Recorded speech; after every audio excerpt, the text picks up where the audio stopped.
Welcome to Ottawa and welcome to the OCISO Housing Community Project. I first became involved with OCISO Housing because I lived in one of their projects, actually the first one.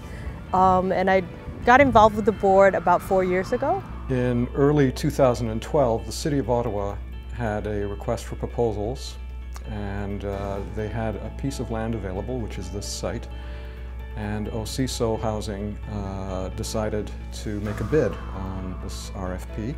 We made a bid for this project. Once we basically got approval, we needed to get a structural or foundation permit, but you get usually about 8 months, maybe a year to do so, but we were put on a very tight timeline of 6 months. There was no money with which to do all the work necessary to get a building permit.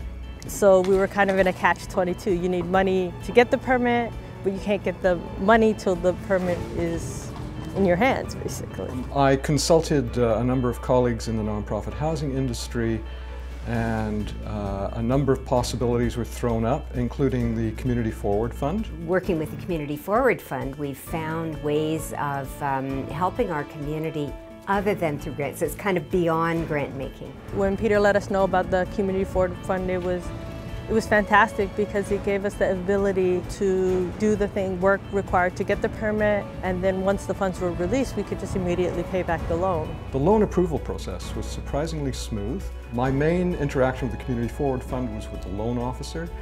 There were additional questions that arose out of the documentation we provided. We were able to clarify aspects of the documentation, and he was very experienced. So this one is a perfect example of an organization that builds and manages nonprofit housing. I think it's fantastic that organizations like the Community Foundation of Ottawa is taking the time out to invest in organizations like the Community Forward Fund, which enables organizations like OCISO Housing to be able to do projects like this.